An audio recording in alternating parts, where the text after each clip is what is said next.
La grabación. Y bueno, de nuevo, buenos días a todos y muchísimas gracias a todos los asistentes que habéis podido venir aquí hoy, que estáis interesados en conocer más sobre los cambios en el programa de Microsoft. Hoy vamos a tratar de responder algunas de vuestras dudas y vuestras inquietudes. Es probable que no tengamos las respuestas para todas las preguntas, pero nos sigue siendo muy útil el que estéis aquí y podéis compartir qué dudas tenéis y qué inquietudes podéis tener con respecto al programa de donaciones de Microsoft, para que nosotros podamos recopilar también esa información, transmitírselo a Microsoft y más adelante trataremos también de contestaros a las dudas que os puedan haber surgido aquí, que no queden resueltas en el día de hoy. Hoy tenemos aquí a mis compañeros Patricia Rubio y Antonio García, que bueno, os van a estar explicando un poco todos estos cambios de los que hasta el día de hoy hemos sido notificados por parte de Microsoft. Y aunque es un proceso que está todavía en desarrollo, digamos, o sea que vienen más cambios y también os seguiremos manteniendo informados conforme se produzcan. Sin más, le dejo la palabra a Patricia. Muy bien, muchas gracias. Muchas gracias. Gracias, José. En primer lugar, buenos días. Es un placer estar hoy aquí y poder compartir este rato con vosotros para hablar de los cambios del programa de Microsoft. Así que sin más, comenzamos. Como ha mencionado José, el webinar va a ser grabado y podéis participar tanto en la parte de preguntas y respuestas para que vuestras preguntas queden ahí reflejadas y las respuestas también para todas las personas que quieran verlas, así como también podéis compartir opiniones en el chat simplemente. Comenzamos. Bueno, pues tras esta breve introducción vamos a pasar a revisar algunos conceptos sobre qué es lo que incluye el programa de Microsoft para entidades sin ánimo de lucro, qué es lo que va a cambiar y posteriormente revisaremos algunas de las preguntas frecuentes que nos habéis hecho llegar al buzón de info y en diferentes reuniones que hemos tenido con entidades.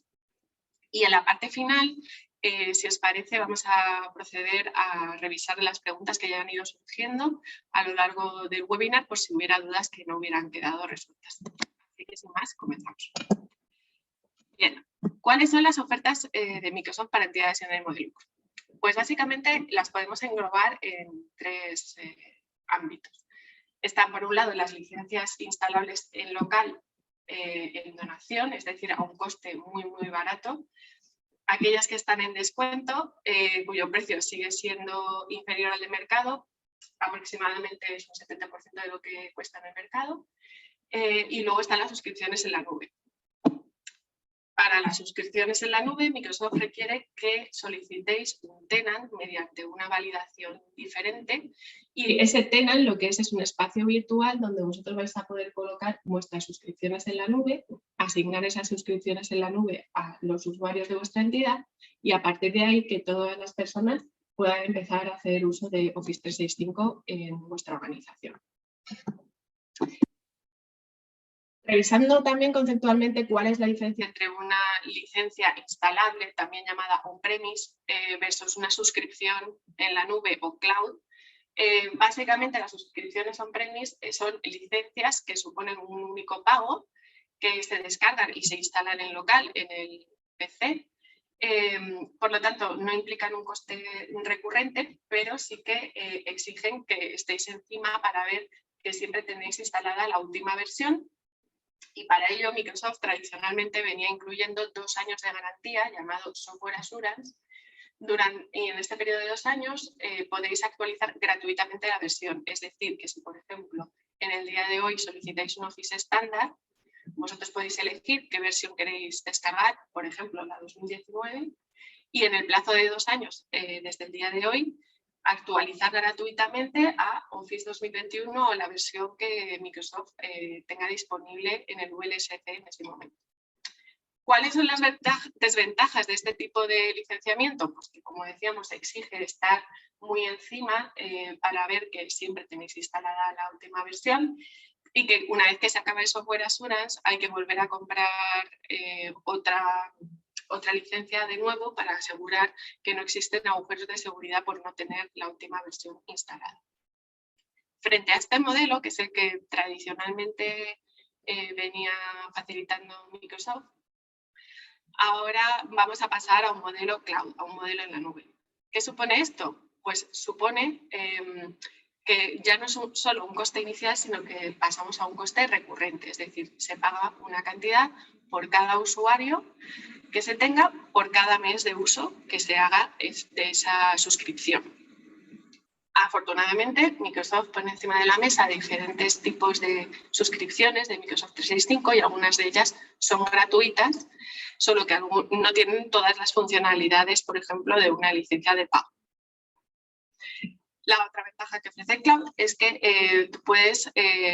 es más flexible. Tú puedes ir modulando cuántas suscripciones necesitas según el número de usuarios que tú vas teniendo en cada momento. Y además es una solución más robusta, que permite una mayor integración, etc. ¿Cuál podría ser la desventaja de este modelo? Pues que va a requerir todavía más gestión por vuestra parte, de cuántos usuarios tenéis, las altas, las bajas, asignar licencias, desasignar licencias, etc. Y en determinados escenarios puede ser que ralentice el ordenador si no tenéis una buena conexión a Internet.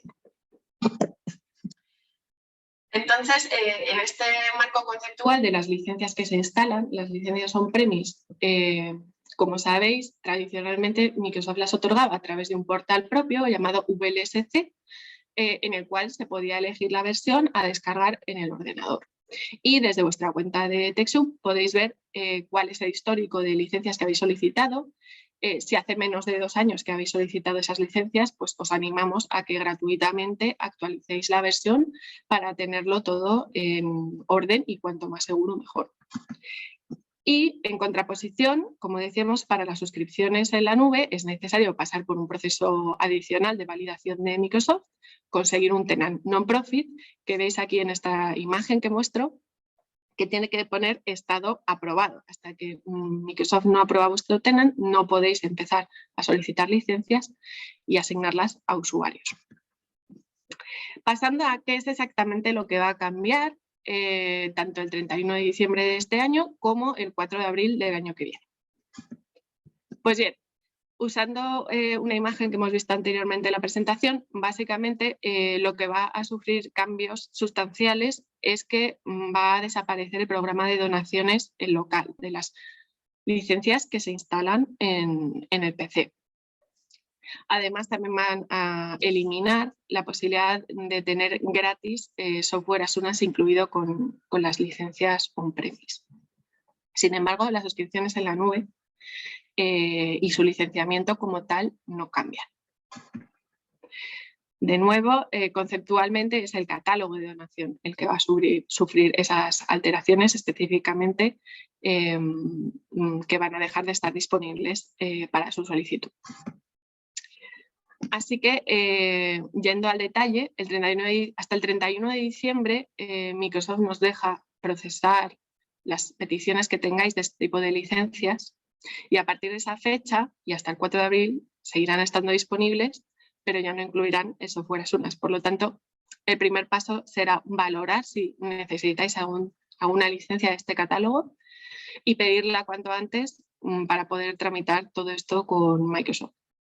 Si para vosotros el contar o no contar con el software Assurance, esos 2 años de garantía en los cuales vais a poder cambiar gratis de versión, no es algo que os importe y todavía necesitáis más tiempo, hasta el 4 de abril tenéis tiempo para decidirlo. En el caso de las suscripciones en la nube, como decíamos, no hay cambios sustanciales, simplemente Microsoft invita a que reviséis que los usuarios que tienen licencias asignadas están haciendo un uso correcto de ellas y son del tipo de usuarios que permite Microsoft asignar licencias del tipo non-profit o sin ánimo de lucro. Así que, resumiendo estas fechas, como decía, hasta el 31 de diciembre podéis pedir licencias on-premise con software assurance. Desde el 1 de enero podréis pedirlas, pero no tendrán software assurance. Y a partir del 4 de abril del año que viene ya no podréis pedirlas.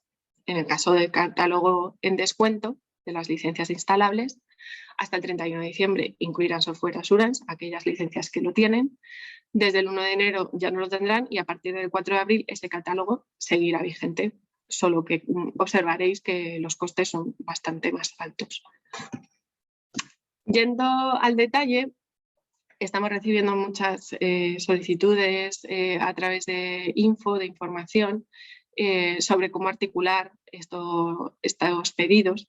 Y el hecho es que, aunque la fecha oficial es el 31 de diciembre, por motivos internos de tramitación sí que nos ha pedido Microsoft que todos aquellos pedidos de licencias en donación los tramitemos antes del 28 de diciembre. Por lo tanto, os animamos a que hagáis esta reflexión de qué licencias podéis necesitar y hacer el pedido en las próximas semanas sin apurar, para evitar que cualquier incidencia técnica en Microsoft nos impida daros las licencias que necesitáis. Y en cuanto a los productos en descuento, esta fecha todavía se ha adelantado al 13 de diciembre, por lo tanto, es el momento de valorar las necesidades. Y ahora vamos a pasar a hacer un pequeño repaso de muchas cuestiones que nos habéis hecho llegar y que esperamos ayuden a clarificar dudas que podáis tener a día de hoy. Una de las preguntas que nos hacéis a través de info es, bueno, ¿y en qué escenarios me puede convenir más de momento seguir en on-premise o pasar al cloud? Realmente no hay una respuesta única a esta pregunta, porque cada entidad sin ánimo de lucro pues tiene una infraestructura previa de partida, tiene unos presupuestos, tiene también una estrategia a futuro. Entonces, claramente el sector de la tecnología va hacia una estrategia que llaman de cloud first, cloud lo primero, es decir, que tarde o temprano pues todas esas infraestructuras que se puedan tener van a tener que ir a la nube. Y este cambio propicia el tener que reflexionar hacia en qué momento vamos a querer hacer ese salto a la nube. De hecho, hay muchas entidades que ya están en la nube y, por ejemplo, usan a la vez tanto licencias de las instalables u on-premise como suscripciones en la nube cloud, dependiendo de diferentes escenarios de uso. Yendo a ejemplos de, por ejemplo, ¿cuándo me compensa pedir una licencia on-premise? Pues uno de los típicos casos de uso es Windows. Como sabéis, en el catálogo en donación tenemos dos modalidades de Windows. Una modalidad llamada GetGenuine, que lo que permite es poner un Windows en un ordenador que, por ejemplo, os hayan donado o que hayáis comprado de fábrica sin nada instalado. En esos escenarios, Microsoft os permite en un solo pedido en toda la vida de la entidad poner hasta 50 Windows en ese pedido e instalar Windows en 50 ordenadores, y a partir de ahí, digamos que con esa licencia de sistema operativo legalizada, en un futuro, si se quiere cambiar, imaginemos, de Windows 10 a Windows 11, pues poder hacerlo mediante actualizaciones de licencia. Esas actualizaciones de licencia son precisamente la otra modalidad que tenemos, el Windows Upgrade.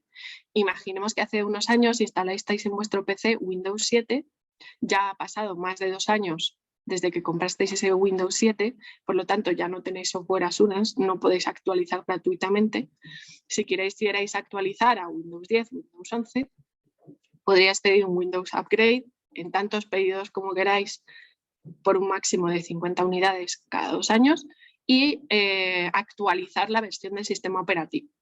Hablábamos antes de por qué es importante tener actualizadas las versiones. Y el motivo principal es por la seguridad, es decir, que cuando tenemos versiones muy antiguas son potenciales agujeros donde atacantes, virus, malware pueden robar nuestros datos o pueden comprometer la seguridad de nuestra organización. Es por ello que es importante siempre revisar, y tenemos artículos en la web donde os comentamos cómo poder revisar qué versión de Windows o qué versión de Office tengo instalada en el PC, para valorar cuáles son los siguientes pasos a tomar. En el caso de Office estándar, también hay diferentes casos de uso. Por ejemplo, entidades que trabajan en el terreno, entidades que se dedican a cooperación al desarrollo, a veces las versiones en la nube tienen el hándicap de que necesitan un acceso constante a Internet y hay lugares o zonas donde esto no es posible, la conexión es débil o no tenemos una conexión permanente. Afortunadamente hay versiones cloud que incluyen la versión de escritorio también, incluyen ese Office estándar para trabajar en offline. Pero las versiones gratuitas de Office 365, que generalmente son las que las entidades sin ánimo de lucro suelen solicitar, no incluyen estas versiones on-premise. Entonces, una forma de poder conectar Office 365 a coste cero y licencias on-premise para aquellos usuarios que lo puedan necesitar es esta licencia. Asimismo, también nos encontramos casos de uso de entidades pequeñas que todavía no tienen claro si quieren ir a la nube, cuándo quieren hacer este cambio. En esos casos, pues lo más sencillo es solicitar una licencia on-premise de Office, instalarla y aunque se posponga la decisión de moverse a la nube, porque se cuenta con 2 años para actualizar la versión a la que se necesite, sí que también permite empezar a planificar esa migración a la nube. También nos encontramos, porque es un problema común en el tercer sector, que los PCs con los que contamos tampoco son muy potentes. Entonces, a veces las suscripciones cloud requieren de un rendimiento importante, ralentiza mucho el ordenador y por eso en esos escenarios, pues de momento la licencia on-premise hasta que se valore si se puede comprar unos ordenadores más modernos o se puede acceder a alguna donación de PCs o unos ordenadores de segunda mano que puedan trabajar mejor en la nube es otra de las opciones. Y por último nos encontramos los escenarios de los servidores. Muchas entidades tienen montada su infraestructura local de hace muchos años y ante el escenario que se plantea, pues quiere migrar a la nube, pero sucede que las versiones de esos servidores son tan antiguas que no permiten el paso tal cual a la nube, sino que hay que hacer un pequeño puente para permitir que esa migración de datos tenga éxito. Entonces es por ello que, sobre todo aquellos que tenéis un servidor en local a día de hoy, o varios, reviséis las licencias, los requisitos para poder migrar esos servidores a la nube, a un SharePoint online o a Azure, y aseguraros de que tenéis la versión de servidor correcta instalada para poder permitir ese paso de una manera lo más limpia posible. En cuanto a los escenarios de caso cloud, es muy sencillo. El primer paso es estar validado por TechSoup, hacer un proceso de solicitud, que tenemos una guía disponible sobre cómo hacerlo. Y si cumplís los requisitos de Microsoft, pues os creará un tenant non-profit. ¿Qué es un tenant non-profit? Es un espacio en la nube de Microsoft dedicado únicamente a vuestra entidad y sobre el cual, como si fueran piezas de Lego, podéis ir construyendo una infraestructura. Que esa infraestructura puede tener, por ejemplo, licencias de Microsoft 365, licencias de Power BI para análisis de datos, Dynamics para CRM, o también, por ejemplo, tener ese crédito de Azure de $3.500 al año que os da Microsoft, pues eso para que podáis poner vuestra infraestructura como servicio en la nube. Pasando a más dudas que nos soléis comentar, se refiere a la propia elegibilidad sobre Microsoft. La elegibilidad de Microsoft, tanto para licencias on-premise de las instalables como para suscripciones en la nube, tiene diferentes requisitos. De hecho, son 5 requisitos los que hay que cumplir. En primer lugar, es la elegibilidad de la organización, es decir, hay que estar constituido como una entidad sin ánimo de lucro. El segundo es de la misión, es decir, la entidad tiene que estar dedicada a unas actividades que Microsoft beneficie con su política filantrópica. El tercero es echar un vistazo a qué tipo de usuarios pueden acceder a las licencias de Microsoft para entidades sin ánimo de lucro, porque estas licencias en ocasiones son o gratuitas o tienen un coste muy inferior al precio empresarial. Entonces, uno de los requisitos que pone Microsoft es que los usuarios que tengan esas licencias tienen que ser o bien asalariados o bien pertenecer al comité de dirección o al comité gestor de la entidad sin ánimo de lucro para poder ser elegibles. es por ello que, por ejemplo, las personas que hacen voluntariado en vuestra entidad sin ánimo de lucro, por ejemplo, no pueden acceder al licenciamiento gratuito. Pueden acceder al licenciamiento con descuento, que, como comentábamos, es una licencia más limitada, pero no puede ser gratuita. Y por último tenemos la política de no discriminación, que es que las entidades sin ánimo de lucro se comprometen a no discriminar en base a factores como la raza, el género, la orientación sexual, etc. Pasando a otra de las dudas frecuentes, tenemos aquí cómo solicitar un tenant non-profit, que consiste en ir a una página web, rellenar un formulario, aportar la documentación y a partir de ahí se crea el tenant non-profit. Es verdad que muchas entidades sin ánimo de lucro, porque a lo mejor en un momento no sabían o quizá un partner hizo este proceso por ellos en un momento dado y le solicitó un tenant empresarial en lugar de un tenant non-profit. Bien, también se puede solicitar a Microsoft esa recatalogación de vuestro tenant, de un tenant educativo a un tenant non-profit, de un tenant empresarial a un tenant non-profit. ¿Y por qué es importante que esta catalogación, como veis aquí, como entidad sin ánimo de lucro y que aparezca aprobado? Porque este es el requisito indispensable para que podáis acceder al licenciamiento non-profit, ya sea a coste cero, ya sea con un descuento importante, ya sea al crédito de Azure. Entonces, tenemos instrucciones sobre los pasos que tenéis que seguir en diferentes escenarios. Otra de las preguntas frecuentes es exactamente cuál es la oferta de Microsoft en la nube. Tenemos también en nuestra página web disponible esta información y es verdad que es tan absolutamente amplia que es difícil recogerla toda en nuestra página web. Pero básicamente uno de los cambios que ha ido haciendo Microsoft en este último año es que las licencias E1, que tradicionalmente venían siendo gratuitas, han pasado a ser de pago. Los que sí que tenéis licencias E1 a día de hoy gratuitas y tenéis un alto número de ellas, podéis contactarnos para ver cómo renovarlas cuando llegue el momento directamente con Microsoft. Pero si las pedís de partida desde ahora, las E1 van a tener un coste, como indicamos aquí, de unos 69 € por cada usuario por cada mes que esa suscripción, mejor dicho, esté vigente.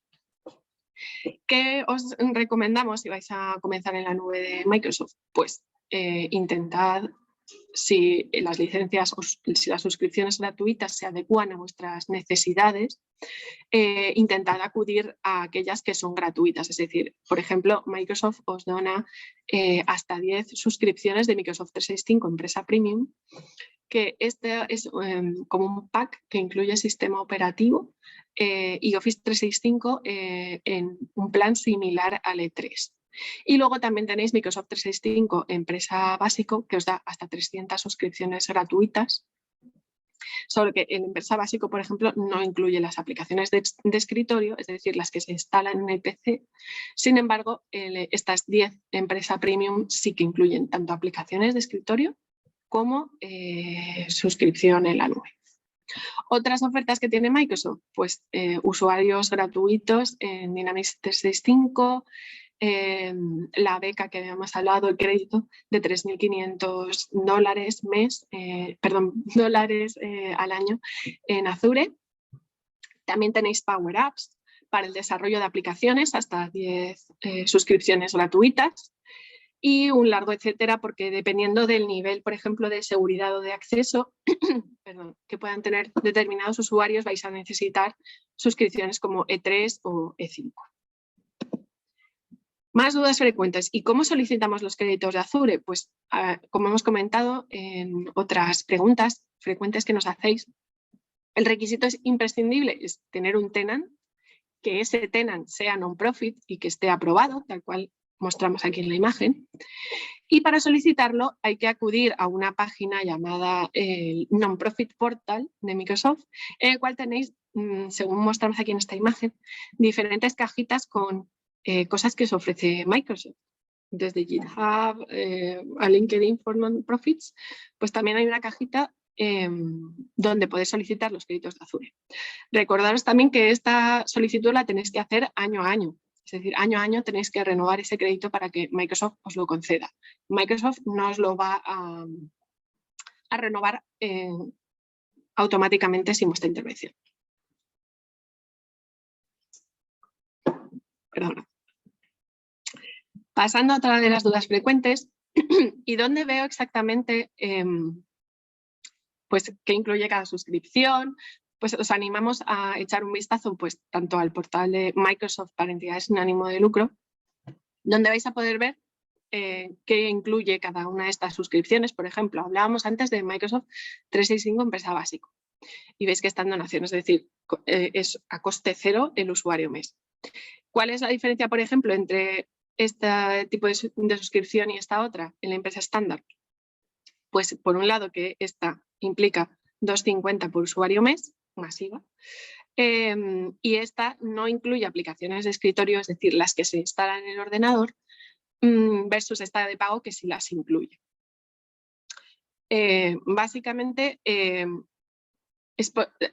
hay que hacer un análisis de qué es lo que necesita vuestra entidad, porque a lo mejor simplemente con el empresa básico pues es suficiente y no necesitáis más suscripciones de pago. Es decir, vuestros usuarios pueden no necesitar aplicaciones de Office instaladas, pero eso es una reflexión que tendréis que hacer. También hay muchas entidades que por la complejidad que tiene el solicitar suscripciones a Microsoft, porque es cierto que tienen un amplio catálogo de suscripciones, modalidades, etcétera. Hay muchas entidades que prefieren que estas licencias las otorguemos nosotros. Para ello simplemente nos tenéis que autorizar como reseller, que se llama en la industria, es decir, como proveedores de soluciones en la nube, y a través de un proceso que os explicamos en esta diapositiva y que también si tenéis dudas nos podéis comentar en info, nosotros os otorgamos las licencias para que a partir de ahí en vuestro panel de Microsoft 365 podáis empezar a crear usuarios y asignar esas licencias a los usuarios de vuestra organización. No sé si queréis que hagamos aquí una pausa por si hay alguna pregunta o queréis que continúe José.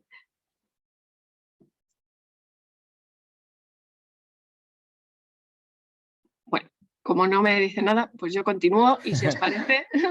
Perdón, Patricia, que estaba hablando solo. ¿Ah? Estaba con el micrófono apagado. La verdad es que Antonio está contestando a varias preguntas en la sección de preguntas y respuestas. Lo que pasa es que de momento son un poco particulares, digamos. Entonces, Ajá, vale. Pero bueno, pues yo entonces, creo que con el repaso que estás haciendo se están quedando claras bastantes cuestiones, la verdad. Muy bien, muchas gracias. Pues entonces, si os parece, continúo. Mira, tenemos por aquí, si quieres, una que acabo de ¿Sí? leer que ha entrado. Pregunta Jesús, ¿las licencias E1 equivalen a empresas básicas? ¿Cómo se cambian de unas a otras?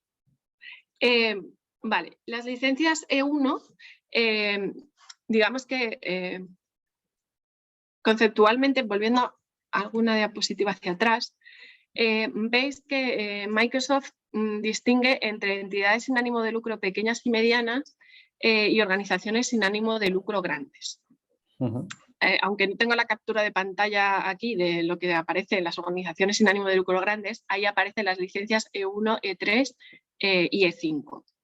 El por qué Microsoft hace esta distinción es por una asimilación en el mundo empresarial a pymes versus empresas grandes o muy grandes.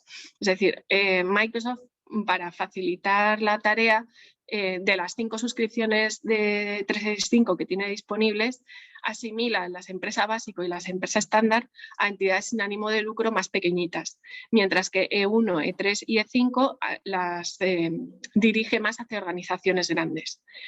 La diferencia entre 365, empresa básico y E1 son mínimas, existen, pero básicamente si la entidad sin ánimo de lucro es pequeña, salvo para habilitar algunos servicios, con empresa básico serviría. ¿Vale? Esa era la pregunta 1. Y la pregunta 2, José, ¿cuál era? No, en realidad, bueno, me han entrado dos parecidas, ¿Sí? preguntando entre la diferencia entre 1 y básica. Aquí me Sí. preguntan también dicen, disponemos de las licencias E2. ¿Cómo quedan estas licencias? ¿Son equivalentes al M365 empresa básico? Perfecto. Pues eso es muy buena pregunta. Perdón. Es muy buena pregunta porque, claro, Microsoft lanzó el 365 hace ya bastantes años y a lo largo de los años ha ido lanzando diferentes ofertas e incluso ha ido discontinuando algunos tipos de licencia como pueda ser la E2. Entonces, seguramente las entidades sin ánimo de lucro que se unieron a 365 al principio o hace ya muchos años, a lo mejor tienen en su panel licencias que ya no están disponibles. Entonces, en esos casos, hasta que Microsoft te notifica que esa licencia ya no, que se va a discontinuar y que ya no vas a poder acceder más a ella, tú puedes seguir disfrutándola. Una vez que Microsoft te notifica que esa licencia ya se discontinúa, te invita a que hagas esa transición a otro tipo de licencia, que pueda ser la E1, que pueda ser la empresa básico, etc.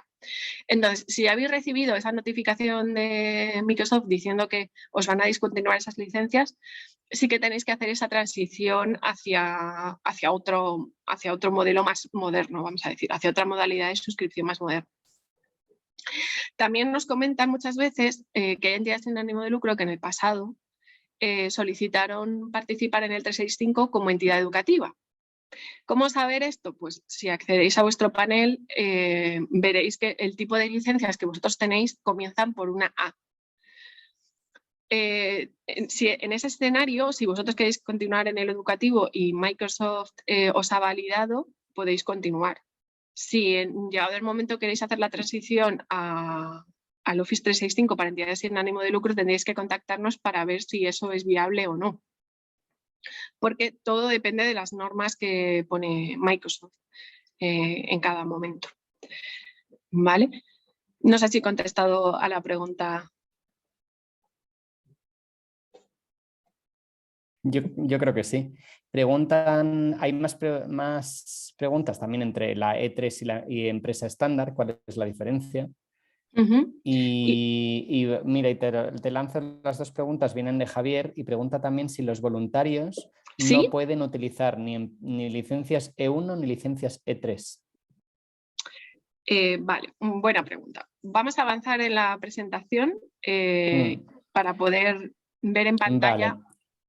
Vale. Hay una pregunta antes de que continúes que está relacionada, digo, porque igual Sí, antes de que pasemos, porque está más sí. relacionada con las licencias on-prem. Vale. Isabel nos pregunta, no sé si he entendido bien lo siguiente, Get Genuine, Sí, Windows Upgrade y Office Standards. Compramos sí, una licencia de cada y las podemos instalar hasta en 50 ordenadores. Hemos de no, comprar una licencia por PC. eso es. Es decir, de las licencias on-premise, es decir, Get Genuine, Upgrade, las que mostramos en esta parte, requieren de una licencia por cada dispositivo. ¿Vale? Es decir, que si tú tienes 50 PCs, necesitas 50 licencias de Windows para poner sistema operativo en ese PC. En contraposición tenemos las suscripciones cloud. ¿Qué es lo que dice la suscripción cloud? Que para un usuario, por ejemplo, en mi caso Patricia, yo puedo tener varios dispositivos desde los cuales accedo a mi cuenta de 365, que pueden ser mi ordenador portátil, mi ordenador de sobremesa, mi teléfono móvil, por ejemplo. Pues en estos escenarios, para mi usuario, que es uno, puedo tener instalado el 365 en hasta 5 dispositivos de mi propiedad. ¿Vale?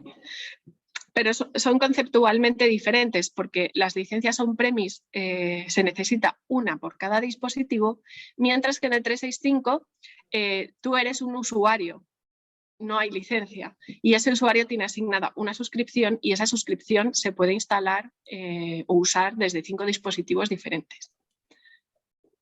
No sé si he contestado, si no me decís. Sí. Y pasando a la otra pregunta que me habías indicado, José, que era respecto de los voluntarios. Sí. Voy a avanzar un poquito. Continúa y luego volvemos al tema de los y luego voluntarios. volvemos a ella porque yo creo que nos hace falta ver alguna diapositiva más para poder explicar mejor el escenario de los voluntarios. Otra de las cosas que en los últimos meses ha cambiado Microsoft es sobre el uso del 365, ¿vale? Una vez que imaginemos, ya hemos solicitado nuestro tenant, ya hemos solicitado licencias, hemos creado nuestros usuarios y lo tenemos todo en orden, Microsoft nos pide que echemos un vistazo a cuántas licencias, a suscripciones, mejor dicho, cuántas suscripciones hemos asignado a nuestros usuarios de las gratuitas, de las que son a coste cero, y garantizar que al menos un 85% de los usuarios que tienen estas licencias hacen un uso activo de estas licencias. ¿Qué entiende Microsoft por un uso activo? Pues que se acceda al menos una vez cada 90 días pues a correo electrónico, a SharePoint, a Teams, etc. Y entonces la siguiente pregunta es, ¿y cómo sé cuántos de mis usuarios hacen un uso activo del 365? Entonces, la forma de poder identificar qué usuarios tengo y qué uso hacen de las licencias es sacando un informe y siguiendo los pasos que os ponemos en esta diapositiva. Como veréis, hay que entrar en el centro de administración de Microsoft 365 como administrador global, no como un usuario cualquiera, porque entonces no va a llegar hasta esta funcionalidad. Una vez dentro del admin de Office 365, veréis que hay una serie de opciones que están comprimidas, porque hay muchas. Al descomprimirlas sale una opción llamada Informes, y en esa opción Informes hay a su vez diferentes opciones. Hay que pedir ad hoc este informe del uso del 365 y una vez pedido, que normalmente tarda como 24 horas en generarse, ir navegando en las diferentes opciones que hay dentro de Informe para poder ver cuáles son los usuarios, porque te muestra tanto los usuarios que están haciendo uso como la última vez que han hecho uso de un servicio de 365. Con esta información podéis calcular si efectivamente se está usando al menos un 85%. Hay que recalcar que Microsoft os va a pedir este requisito en las suscripciones en la nube, no en las licencias on-premise, en las suscripciones en la nube que os da a coste cero, es decir, que no supone un coste para vosotros. Si, por ejemplo, habéis pedido 5 licencias E3, que sí que tienen un coste por usuario mes, sobre esas licencias E3 Microsoft no os va a pedir ningún requisito mínimo de uso. Entonces, en esas que habéis recibido gratuitamente, tenéis que comprobar, por un lado, que están asignadas a usuarios que pueden utilizarlas, y punto número 2, que al menos se accede a ellas una vez cada 90 días y que el 85% de todo el grupo de usuarios está accediendo de manera activa. ¿Cuál es el riesgo de no cumplir con estos requisitos? Pues que Microsoft os puede quitar no solo las licencias, las suscripciones, mejor dicho, que no estáis usando, sino la totalidad de las suscripciones en donación que os haya otorgado a lo largo del tiempo. Entonces, en esta diapositiva tenéis una guía que desgraciadamente solo está en inglés, pero donde explica en profundidad este procedimiento de cómo calcular el ratio de uso. Yendo específicamente a la pregunta que nos habían hecho, pues como decimos, primero hay que sacar ese informe. Lo segundo es tener claro cuántos usuarios de cada tipo tienes, es decir, cuántos usuarios son o bien asalariados o tienen un cargo de responsabilidad en la entidad, y por el otro, los voluntarios o quizá otro tipo de usuarios que podáis tener, como puedan ser colaboradores puntuales, que puedan ser, imaginaos, pues autónomos, para separar los tipos de usuario que tenéis y asignarles las licencias más adecuadas a cada perfil. Entonces, una vez que vosotros tenéis calculados cuáles son esas personas que ejercen un cargo ejecutivo en la entidad o que están en nómina, A eso sí que les podéis asignar, por ejemplo, E1, Microsoft 365 Empresa Premium, Empresa Estándar, etc. Perdón, Empresa Básico, etc. Y en este grupo es donde tenéis que aseguraros de que al menos el 85% de las asignadas se están usando una vez cada 90 días. Y en el otro lado, del lado de los voluntarios, en este caso Microsoft no permite asignarles licencias de las que son a coste cero, sino que tienen que tener licencia con coste. Mirando todo el portfolio de las licencias que tiene, las suscripciones que tiene Microsoft en la nube, los planes F, que empieza a poner F de Francia, son los que tienen un coste más reducido. Cierto es que tienen funcionalidades más limitadas, pero serían los más adecuados para intentar que el coste no se suba mucho y dotarles de una licencia 365. Conclusión, primero hay que calcular cuántas suscripciones cloud de pago tenéis. Esas las eliminamos de la ecuación porque no cuentan para el ratio de uso. Tampoco cuentan las licencias on-premise. A continuación, ¿cuántas suscripciones cloud a coste cero tenéis? Y de esas, ¿cuántas están asignadas a usuarios? Y de esas asignadas a usuarios, si se cumple el ratio del 85. En paralelo, ver empleados y personal de dirección versus voluntarios autónomos u otro tipo de usuarios que puedan tener cuenta en vuestro 365 y a partir de ahí hacer ese cálculo para ver cómo cumplir con el ratio. Como sabemos que esto es complejo y es una duda recurrente, tenemos aquí otro ejemplo práctico. Es decir, imaginemos una entidad sin ánimo de lucro que en su momento pues accedió a una oferta que da Microsoft, que eran 2.000 licencias E1 a coste cero. Pues esto quiere decir que en tu tenant, en ese espacio virtual de tu entidad sin ánimo de lucro, en la nube de Microsoft, tienes 2.000. Pero sin embargo, pues por lo que sea, realmente asignarlas a un usuario real solo habéis asignado 1.000. Es decir, que realmente tenéis ahí otras 1.000 a vuestra disposición. Pues bien, sobre estas 1.000 asignadas, vosotros podéis tener 900 usuarios que activamente usen el 365 al menos una vez cada 90 días y podéis tener 100 usuarios pues, que no hagan uso de esa suscripción jamás. Y el motivo puede ser pues, desde que a lo mejor tenéis usuarios que han abandonado la organización y ya no acceden, a quizá personas que tienen una licencia asignada pero no lo saben y no utilizan el 365. Entonces, digamos que ahí es donde se requiere esa labor de limpieza o mantenimiento para quitar, por un lado, usuarios que tengan licencia asignada y que no corresponda y asegurar que al menos los usuarios activos que tenéis sean un 85% de las licencias asignadas. Es decir, los usuarios activos tienen que ser mínimo el 85% de las licencias asignadas E1, no del total de licencias que tengáis en vuestro tenant. Y como decíamos, en el caso de este incumplimiento, Microsoft os va a quitar la totalidad de las licencias, de las suscripciones, es decir, las 2.000 E1. Es por ello que os invitamos a que activamente reviséis la situación de vuestra entidad y podáis poner en orden todo este licenciamiento. Espero haber contestado la pregunta sobre los voluntarios que nos hacían. Yo creo que sí, y nos surgen preguntas, por ejemplo, relacionadas al ratio de uso que acabas de mencionar. Preguntan por aquí, Jesús, respecto a las licencias E1, ¿el ratio de uso del 85% de las asignadas al tenant o asignadas a usuarios? En el caso de ser asignadas al tenant y no debe estar el uso más del 85%, ¿qué inconvenientes podría haber? Pues yo creo que justo esta pregunta se alinea mucho con esta diapositiva, es decir, en el tenant tú puedes tener 2.000 o puedes tener 5.000, pero si solo tienes 1.000 asignadas, el ratio de uso se calcula sobre las 1.000 asignadas. ¿Vale?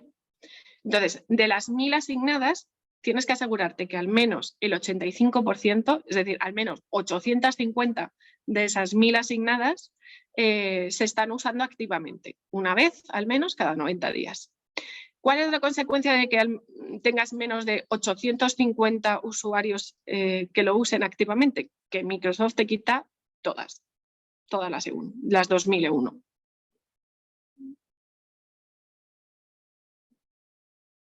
No sé si ha quedado claro. Sí, sí, sí.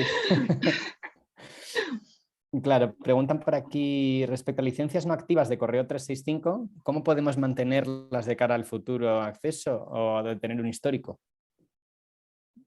No sé si es... Repíteme la pregunta para ver si la he entendido bien. Leo por aquí, mire, Xavier pregunta, buenos días, Sí. respecto a licencias no activas de correo 365, ¿cómo podemos mantenerlas de cara a futuro acceso o histórico? Entiendo que, claro, que si el miedo es que si se dan de baja, si conservamos la información histórica que pueda Correcto. haber en esa... Correcto. Por un lado, lo que invita a Microsoft es a hacer una PST del correo y hacer una copia de seguridad de todo lo que pueda tener ese usuario. Y es verdad que Microsoft te conserva 30 días, hasta 30 días, si no me equivoco, esa información, pero a los 30 días la elimina. Con lo cual es importante seleccionar qué usuarios realmente no están haciendo un uso activo, hacer una copia de seguridad y a partir de ahí, si nosotros vemos que ese usuario sí o sí debería conservar la licencia de 365, quizá asignarle una suscripción de pago de las más asequibles, pero si tenemos claro que no queremos perder ese usuario por la información que contiene, nos recomendaría eliminarle la suscripción que tiene. ¿Sabemos, Patricia, si envía Microsoft algún tipo de aviso antes de dar de baja estas licencias? Pues no nos ha notificado nada ni en un sentido ni en el otro. Microsoft, simplemente que hay que cumplir con estos requisitos. Sí sabemos que han enviado correos electrónicos a entidades que tenían licencias, suscripciones, mejor dicho, de las que ya se han discontinuado, como pueda ser esas E2 que comentábamos anteriormente. Pero como este requisito de uso es tan novedoso, todavía no nos han dicho ni Microsoft ni entidades que haya recibido ninguna notificación al respecto. Eso sí, digamos que este informe, que os invitamos a que activéis todos para poder monitorizar activamente el uso del 365, es el mismo que ve Microsoft. Es decir, que si tenéis alguna duda, por ejemplo, respecto a si acceder a un servicio concreto podría servir para el cumplimiento del acceso a 365, os invitamos a que hagáis la prueba con un usuario y luego vengáis a este informe para ver si aquí se muestra realmente que ese acceso cuenta como un uso activo de Office 365 o no. Vale, pues te voy a lanzar dos preguntas más que pueden estar relacionadas. Muy bien. Por un lado, me pregunta Francisco, ¿es en una entidad que sea pequeña, en la que se puedan tener varios trabajadores de baja de larga duración, puede ocurrir que se sobrepase ese límite del 85% de inactividad? ¿Hay alguna manera de desactivar temporalmente estas licencias para que no cuenten como licencias activas? Y otra pregunta que hace Xavier es ¿cómo se devuelven las licencias no activas? Es decir, primero, ¿se pueden desactivar temporalmente? Y segundo, ¿se pueden devolver o se puede cancelar esa suscripción parcialmente? Muy bien. Pues respecto de la primera cuestión que nos planteaban, ¿qué pasa con los usuarios, por ejemplo, que están de baja o de excedencia, etcétera? Lo que dice Microsoft es que esos usuarios están cubiertos. Es decir, que Microsoft estima que con ese 15% de usuarios que necesariamente no están haciendo un uso activo, se cubrirían la media de las bajas que pueda haber en una entidad. Y durante 30 días, sí que aunque tú quites la suscripción de un usuario, se mantiene un tiempo. Pero tampoco nos podemos arriesgar a esto. En caso de una auditoría de Microsoft, sí que yo os invitaría a que tengáis bien documentado qué personas están de baja, durante cuánto tiempo lo han estado, porque en el caso de que surgiera pues, alguna auditoría o discrepancia, vosotros lo tenéis perfectamente documentado, con lo cual no tendría por qué haber ningún problema, ni os lo tendrían que desactivar o quitar las licencias. Y luego, ¿me recuerdas la segunda pregunta, José? Uy, perdón. La segunda es si se pueden devolver. Nos lo pregunta Xavier y Nicolás, nos dicen, ¿se pueden devolver las no activas? Dice, nosotros, otro caso que nos plantea aquí Nicolás, dice, tenemos activas 900, o sea, tenemos 999. ¿No podemos reducirlas para suspender todas las, para evitar suspender todas? Muy buena pregunta. Pues volviendo a este ejemplo que os planteaba aquí, lo que dice Microsoft es que lo que os tenéis que asegurar es que de las asignadas, al menos el 85% se usan. Es decir, que al menos 850 personas tienen que ser usuarios activos. Hasta donde sabemos y hasta donde nos han comunicado a día de hoy, da igual que vosotros en el tenant tengáis 2.000, 5.000 o 10.000 EUNAs sin asignar o sin usar. Es solo en respecto de las asignadas de las que Microsoft os va a pedir que hagáis un uso activo. Ahora, que vosotros decís, tenemos aquí 10.000 licencias gratuitas y realmente y objetivamente nunca las vamos a usar. Por un lado, las podríais cancelar.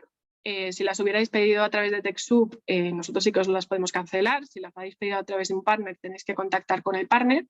Pero antes de proceder a ninguna cancelación, sí que os invitamos a hacer la reflexión de cuál es el uso estimado o el uso esperado que vais a hacer de esas licencias, porque una vez que las canceláis, ya no las vais a poder recuperar. Y me explico mejor. Si, por ejemplo, en su momento solicitasteis 2.001 y canceláis de esas 2.000, 1.000 porque veis que no las vais a usar, esas 1.000 que canceláis, si mañana las queréis volver a pedir, van a tener un coste de 1,69 euros usuario mes. Entonces, antes de cancelar siempre hay que pensar 2 veces y dicho esto, sin llegar a acumular licencias de forma absurda, porque quiero decir, ¿de qué sirve tener 10.000 licencias si objetivamente tú sabes que jamás vas a pasar de 1.000 usuarios? Entonces, en esos escenarios podéis hacer una cancelación parcial, pero ya os digo, ese tipo de cancelaciones probablemente solo las vais a poder hacer a través de un partner. A través del partner que os las dio en su momento, o si fue directamente a través de Microsoft en el panel de Microsoft 365. Vale, yo creo que queda claro. Y mira, veo por aquí otra... Uy, no, ya han quedado respondidas todas. Me he actualizado y ya está listo. Además, Muy como bien. está Antonio también contestando muchas preguntas desde la sección de preguntas y respuestas. Algunas, si Muy bien. vemos que tienen un interés más general, pues actualizaremos la lista de preguntas frecuentes que tenemos en la web. Sí, Perfecto. estoy en la sombra ahí contestando todo lo que pueda. Efectivamente. Muy bien. Pues aquí pongo en pantalla otras preguntas que nos han llegado. Tan solo comentar también que estamos a vuestra disposición en Info, porque es verdad que es mucha información y muchas veces pues tenéis un caso concreto que consultar.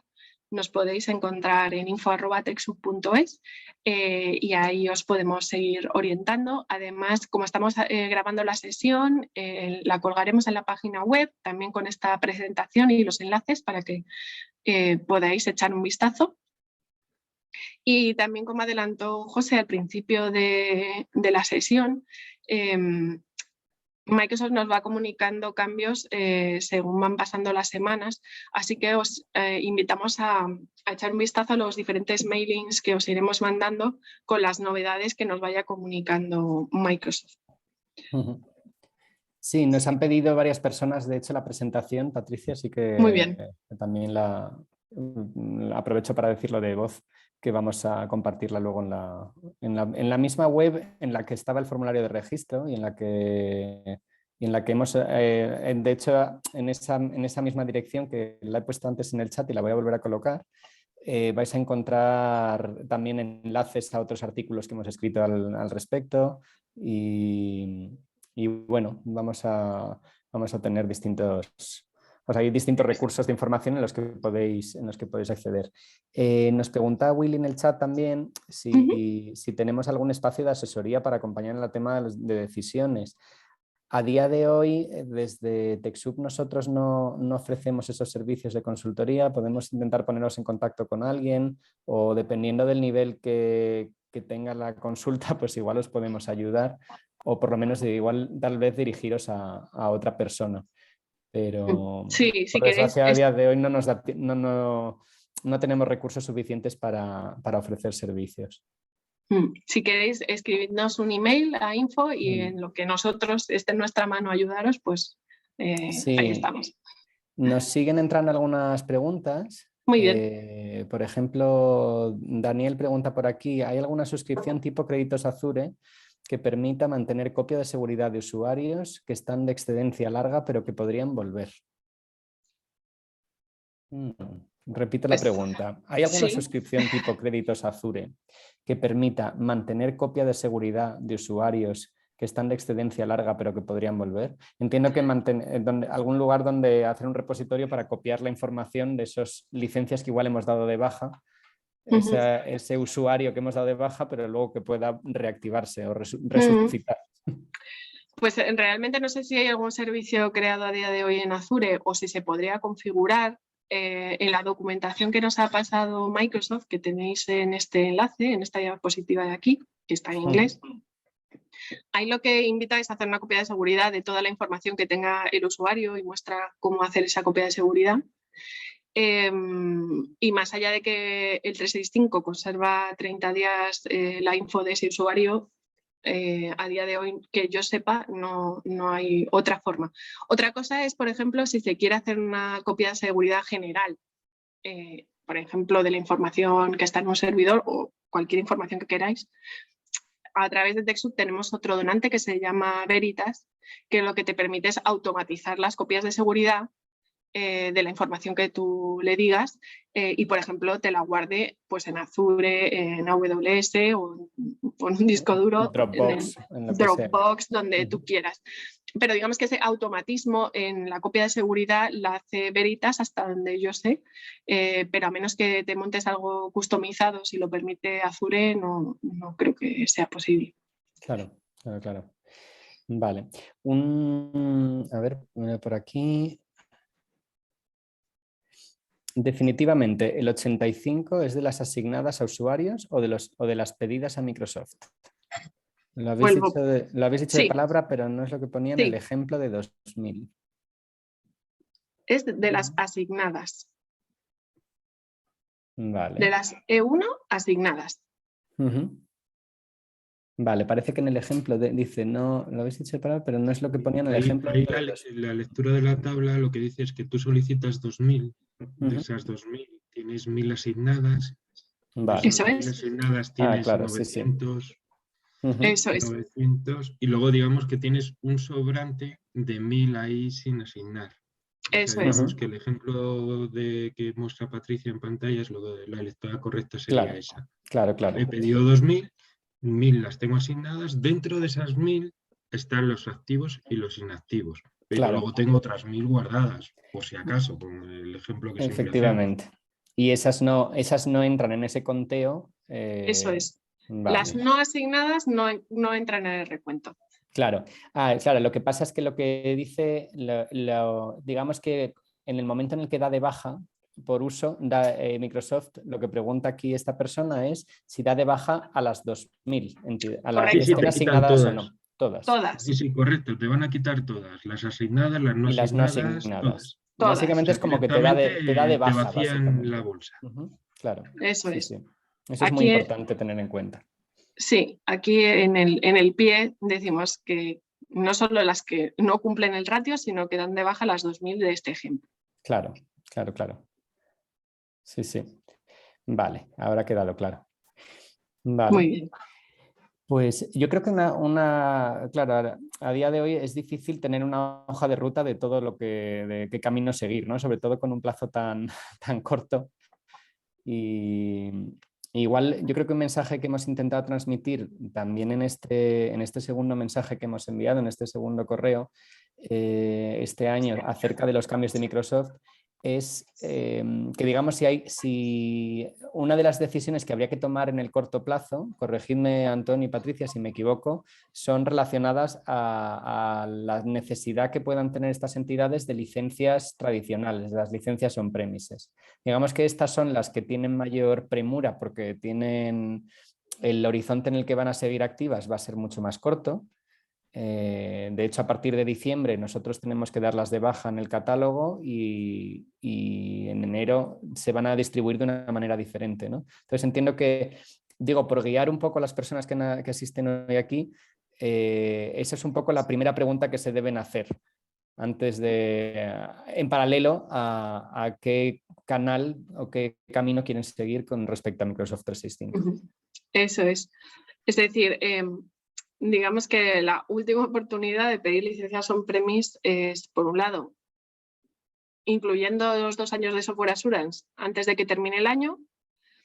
Desde el 1 de enero hasta el 4 de abril se podrán seguir pidiendo, pero por otro camino y sin incluir esa garantía de software assurance de 2 años, y a partir del 4 de abril directamente desaparecen y solo se podrán pedir o suscripciones cloud o licencias en descuento, pero tienen un coste mucho mayor. Vale. Sí, de hecho todavía Microsoft no nos ha aclarado al 100% cómo se van a entregar tampoco. Sí. De hecho, también veréis que va a haber cambios en el VLSC, que es este portal que mostramos aquí en esta diapositiva, porque tarde o temprano pues, Microsoft también va a discontinuarlo con el objetivo de fusionarlo con el portal administrador de Office 365. Vale. A ver, estoy leyendo alguna pregunta más que entra por aquí. Preguntan por el acceso a Outlook o Exchange. ¿Cuenta como uso de 365 E1 o no está relacionado? Pues un segundo. Aquí. En esta diapositiva tenéis los servicios que considera Microsoft como válidos para contar como acceso en los últimos 90 días. Entre ellos están Exchange Online, Yammer, Teams o aplicaciones del 365. Lo que no se incluye, por ejemplo, son aplicaciones de escritorio que vosotros podáis utilizar en vuestro día a día. Vale. Perfecto. Pues yo creo que no sé si tenemos más preguntas. Estoy repasando un poquito el chat a ver si nos hemos dejado algo. No sé si queréis cerrar, Antonio, Patricia, con algún consejo final sobre qué camino deberían seguir las entidades en este laberinto de Microsoft y cómo pueden ayudarse tal vez con la empresa o las personas que gestionen su informática en el caso de que tengan una persona técnica en su plantilla o algún voluntario. ¿Qué camino deberían seguir para intentar ser lo más autónomos posible? Y luego también cómo podemos ayudarles nosotros en última instancia también. Muy bien. Pues en este punto yo diría que el primer paso siempre es conocer qué es lo que tenemos a día de hoy. Es decir, analizar qué infraestructura se tiene. Si se tienen servidores on-premise, si se tienen licencias on-premise, en qué versión están. Siempre es el primer paso, analizar, hacer un pequeño inventario de qué usuarios tenemos, qué licencias tiene cada uno, en qué versiones están, qué servidores tenemos. Ese es el paso 1. El paso 2 sería ver si de aquí al 31 de diciembre o al 4 de abril se va a querer dar el paso a la nube o es demasiado prematuro o ya está en la nube pero se sigue trabajando en un entorno híbrido.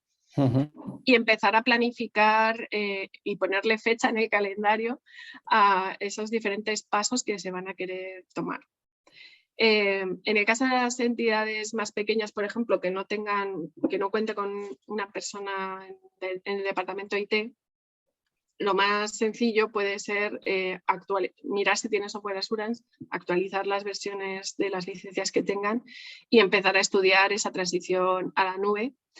Si directamente no hay ningún legacy, no hay que hacer migraciones de datos, pues moverse a la nube puede ser un paso sencillo también.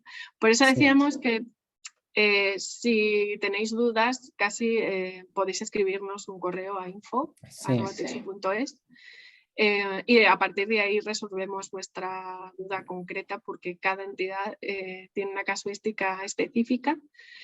Pero sobre todo es el análisis. el análisis de qué tenemos a día de hoy, hacia dónde queremos ir, y si tenemos claro que de aquí al 31 de diciembre son demasiados cambios y no queremos acelerar, asegurar que la infraestructura que tenemos a día de hoy nos va a permitir en un futuro pasar a la nube de una forma limpia y sin incidencias. Vale, pues te hago 2 preguntas más relacionadas ahora con las licencias on-premise. Nos pregunta por aquí Francisco, ¿cuántas licencias on-premise totales se podrían adquirir antes del fin del 22 de abril?